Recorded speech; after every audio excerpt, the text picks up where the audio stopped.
Pretty busy times in environmental health right now, but thank goodness for the rain. That's going to take away a lot of drama related to running out of water on the coast. So lucky to have that not be such an issue. Okay, I'm going to talk about prevention approaches so that we don't get into any problems with health impacts from air pollutants. That's the main focus of what I'll get at today. So prevention approaches.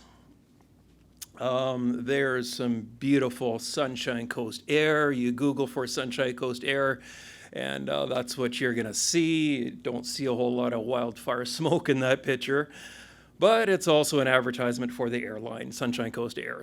But what a great picture to start off the presentation with, showing pristine air quality that we often have on the Sunshine Coast. Okay, wide variety of environmental health programs, all with a prevention approach that we do within environmental health. I'll be covering that quite soon, but just an overview of my whole presentation here. Cover the programs, how does VCH get involved in engaging with the air quality issue. We'll jump right into some detail on indoor air quality, a couple topics like asbestos, radon, mold, VOCs, and then we'll jump into outdoor air quality, of course. Wildfire smoke is the biggest and most important air quality contaminant outdoor air quality wise. So that's an overview of what I'll get to today. And really just the huge variety of environmental health programs that we take care of. Drinking water is a pretty big one, food safety. Yes, getting into land use, recreational water, and then getting more into air quality side of things, just simply tobacco reduction programs, air quality itself as a program, and more broadly speaking, there's a new healthy environments and climate change group within environmental health, lots of advocacy work there, active transport, supporting planners to make better decisions, just all surrounding healthy environments and climate change. So lots going on in environmental health these days. And yes, how do we specifically get involved? Educational resources. Questions come up from the public about radon or asbestos, and there's great resources with BC HealthLink. So great two-page concise summaries of what an issue is with radon, what you can do for prevention strategies, just for an example. So we rely on BC HealthLink files quite a bit when inquiries come in from the public. We do get referrals from other agencies. They're asking, how does this burning permit application affect? What comments does health have on this burning permit application that MOE is considering? WorkSafe BC comes to us with referrals, asking for our opinion. Local governments rely on us quite a bit as well. So we get a lot of referral work, lots of advocacy as well, active transport, climate change. We're advocating for smoking bylaws, burning restriction bylaws as well. So we've got a lot of involvement that way as well. And complaints. So there is, we get complaints. There's no air quality legislation that health has. So we do try to encourage and direct the complaints to the right agencies that might have some more specific involvement. So wood smoke, it might be a fire department issue. Potentially MOE might have some involvement there. Industrial source, air pollutants, often MOE is the go-to regulator for those types of issues. Asbestos issues quite often could be a WorkSafe related type of issue. They have some teeth for those type of air quality pollutants. Or there's a residential tenancy. The Residential Tenancy Act has some teeth in it for preventing asbestos air quality problems for tenants. Mold in a similar way, mold indoor air quality contaminant. I'll cover that pretty soon. So we try to direct the complainants to the right type of agency that will have some, hopefully, engagement to solve the problem. Again, no specific air quality legislation for health, unlike food safety, unlike drinking water, okay? Okay, indoor air quality. Yes, there are published guidelines and for safe levels of indoor air quality contaminants. And these are for residential settings. These were established by Health Canada in the 90s. So short-term exposure limits and also long-term exposure limits. So you see the number of contaminants that are listed on that slide. Carbon dioxide, carbon monoxide, et cetera, as long as a health rationale as to why a certain level was established. So yes, there are guidelines to refer back whatever measurements you might have for indoor air quality contaminants. And yes, simple protection. Go get a carbon monoxide alarm for your indoor environment. Carbon monoxide is a big ticket indoor air quality pollutant, and simple protection is to get a carbon monoxide detector that'll make quite a big noise if you have exceeded levels. And we're jumping right into radon, an indoor air quality pollutant. Radon, it's a colorless, odorless gas that's just released from the natural breakdown in rocks and rocks with uranium releasing a radon gas, and it can simply seep into the foundations and basements of buildings, seeping in from water sources as well, but seeping in from cracks in the foundation of buildings, the building footprint. And so can build up inside of homes, particularly basement levels, ground floor levels. And yes, it's one of the leading causes of lung cancer for non-smokers. So it's a pretty big deal. Testing is easy and important. You see that the little black puck on the top right there? That's a passive radon detector, and you can get one of those. BC Lung Association has a link to getting one of those very simple, cheap, and effective radon detectors. It just passively will measure the amount of radon that you have over a 3-month period. And you mail away the detector when it's done, and you get a report back, and they tell you the level of radon in your air. And you'd probably want to put one of those detectors in your basement, for example. The levels of radon is going to vary from floor to floor, from your local geology, house to house. And so, yeah, there is an established safe radon limit of something called 200 becquerels per cubic meter. That's a Health Canada established safe radon level. You want to be under that as a longer term level. So once you have a measurement that comes back from your radon detector, you know what to compare it to. And yes, VCH, we did a radon survey of all the schools. And Sunshine Coast, we tested, well, actually every school in VCH. We did a real proactive rollout, tested every single school, and 15 schools sampled in the Sunshine Coast. Over 3 months, we found that all of the schools were under the safe level, which is good. And but also general public, we're encouraged to test your own homes. The kids are only spending about 20% of their day at a school. So yes, please test your own homes as well. Okay, prevention and remediation. Basically, you can there's ways to increase ventilation of the subflooring beneath your foundation. Generally increasing the ventilation inside your house in the basement area.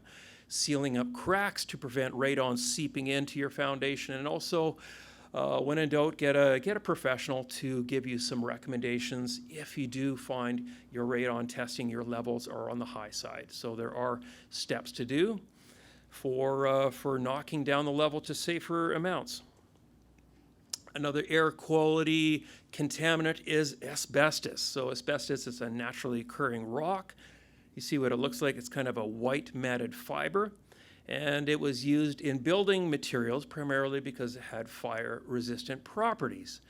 So all kinds of building materials prior to 1990, so it was phased out from 81 to 90 in building materials. But flooring, ceiling tiles, hot water pipe insulation, any loose insulation. I'll show you a couple quick pictures so you know what to look for in terms of a typical product that might have asbestos content. Vermiculite insulation under a trade name of Zonolite. You see that on the far left. Any stippled ceilings or plaster might have asbestos content. Ceiling tiles, floor tiles, concrete pipes, ducting tape, or any roofing material that might be made out of concrete material. Asbestos mixed in. Any kind of fibrous coating on pipes. Those are typical materials that might have asbestos content. Don't break them up. Don't make them airborne. Prevention. So do not disturb. Inhalation of those suspended asbestos fibers over a longer period of time is where the health impacts and the health risks start to happen. You got scarring of the lungs, lung cancer, and mesothelioma. So those are the established health impacts for asbestos exposure. And of course, the risk factors, it's just the amount and type of asbestos, duration and frequency of those exposures. So people that are working with renovations, yep, that's a big deal. Other risk factors, yes, smoking. Every topic I'll talk about right now, smoking is a big risk factor to make everything worse and more severely felt. 15 to 30 years to develop those symptoms or health impacts. Do not disturb. Yeah, very little risk if asbestos is bound up tightly in an intact material. It's a risk when it gets airborne, disturbed, crumbling, fraying. You're doing renovations, you're doing a demolition. Now it's in the air, people are breathing it, workers are breathing it. Caution with your efforts to try to completely remove asbestos from a house. It's very difficult to do. You almost need forensic type of sealing off of rooms and in different areas that you are doing demo in to try to remove it all. It's difficult. So yeah, prevention testing. There's testing available. You taking material in for testing to get the asbestos content. Be aware of any crumbling, fraying material. When in doubt, do not disturb. Lab testing for the material. And yes, there's asbestos removal experts and renovation experts. Moving right along, indoor air quality, mold. Okay, it's fungi releasing tiny spores into the air, causing allergic reaction, wheezing, headaches, coughing, sometimes rashes. Warm and damp indoor conditions are causing the mold to grow in the first place. Really likes growing on wood, paper, cardboard, and all the causes of moisture and dampness indoors. You've got leaking plumbing, roof leaks, just poor ventilation with inadequate fans, for example. Humidifiers, just lots of daily act, lots of cooking indoors. Anything that's going to build up humidity indoors, it's going to drive the growth of mold in an indoor environment. Okay, mold prevention and control. Fix the underlying moisture problem or the dampness problem inside the building. That's repairing the plumbing. That's increasing the ventilation. Anything that's producing standing water, that's the number one task to do. Then you're just going to remove and discard any of the mold-affected materials. Now you're going to do a cleanup. Any of your smooth surfaces, hot water and detergent to get rid of it. You're going to renovate or repair any of the drywall that was taken out. Afterwards, consider a dehumidifier. Consider HEPA filters to remove mold from the air afterwards. So a variety of things you can do to get the problem to eliminate the problem as much as you can, prevent it from coming back. The CMHC has got some great resources on how to control a mold problem, Canada Mortgage and Housing Corporation. So great website with some detailed guides on how to take care of a mold issue. So check that out for more detail. Indoor air quality with volatile organic compounds. You've got a variety of chemicals that can be released just from personal care products. But yeah, paints, varnishes, glues, building products that are new, burning fuels like kerosene indoors. Okay, so you can have eye, nose, and throat irritation, headaches, nausea, dizziness, typical symptoms of VOC exposure. And yep, higher exposure to those concentrations over time, liver and kidney damage, possibly CNS damage as well. So could be a risk factor for cancer, likely is for longer term exposures. And yeah, just depending on the length of exposure and the concentration, that's going to determine the outcomes. Okay, reduce or eliminate your VOC products indoors. Allow your new building materials a chance to off-gas. No smoking, avoided scented products, and yes, there's a variety of low or no VOC products you can consider purchasing when you're doing renovations or just buying products in general. And we got some nice pictures. Okay, now we're into outdoor air quality. We got wildfire smoke and fireplaces contributing lots of smoke and PM 2.5s into the air. PM 2.5s, or sorry, first of all, air quality index, AQHI, just an overall rating on how bad the air is to your health. Number scale from 1 to 10, and it takes into account a mixture of air quality contaminants. The biggest driver in there is PM 2.5, the smoke. And so it tries to establish a risk rating over the next 36 hours. So simply a number scale going from 1 to 10. Okay, and yep, smoke, PM 2.5, one of the biggest health impacts. So you see the size of human hair, you see the size compared to what sand granule looks like, and the little red things, the little pink things, that's the size of PM 2.5. They're small and they go deep into your lungs. Sometimes they carry chemicals deep into your lungs as well, and that's why they're one of the biggest impacts, because just as an inhalation hazard. So just getting a sense as to how small it is and how deep they can go. Okay, yes, it's an air pollutant of greatest health concern for the BC population. Days lost from work or school, ER visits, hospital stays, and deaths, all associated with excess concentrations of smoke, PM 2.5 in the air.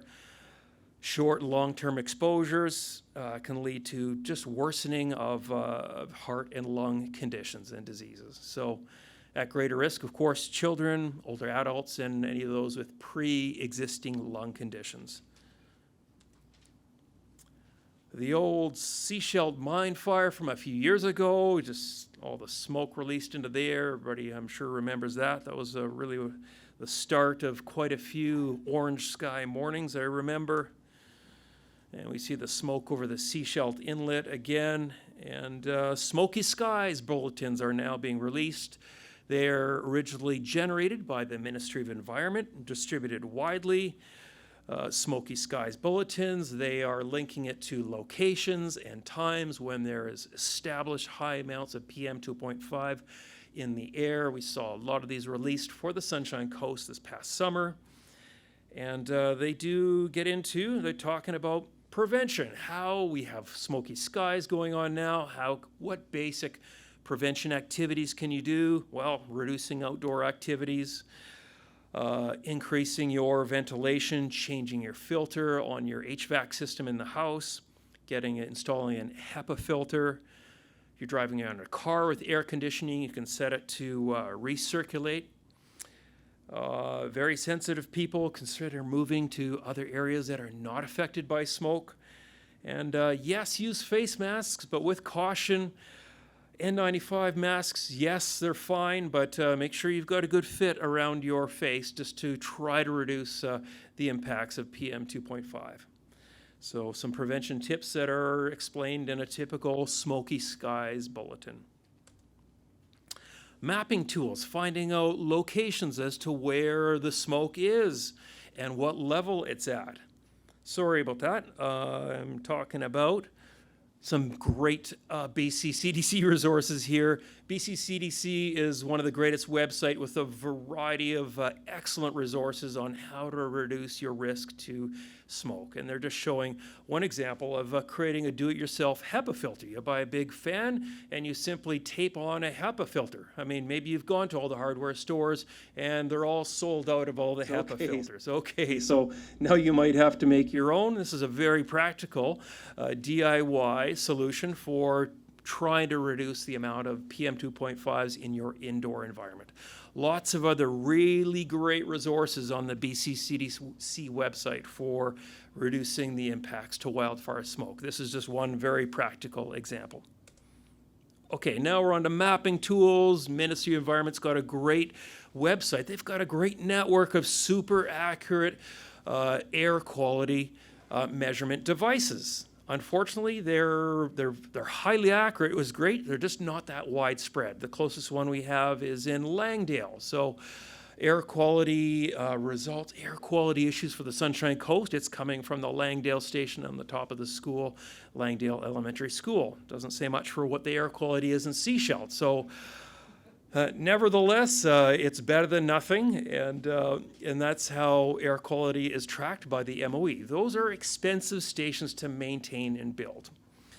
There is the Purple Air Network. Okay, way more widespread, not quite as accurate as the MOE air quality stations, but going on to the Purple Air website, you can see a map of this wide distribution of these sensors that are all over the Sunshine Coast, and you can get a sense where local smoke concentrations are becoming a problem. We see a spike. This is from September 10th or 11th. We see a spike right in the Sechelt area with all those red sensors, and they're giving you the actual spike in PM 2.5s, but up Half Moon Bay, Gibson's area, not affected so much. So those are real-time data of the actual smoke concentrations. So you can go onto that website and you can order your own Purple Air sensor to have at your very own house.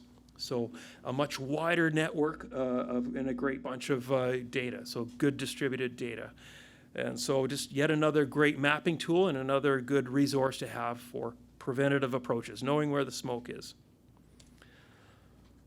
Wood-burning fireplaces, try to not have them and reduce use. I know that's nice to say, but dry seasoned wood only. You burn wet wood, you're going to kick up a lot of PM 2.5s. These fire burning units, they can be CSA and EPA approved, so they're going to burn more clean if they have those designations.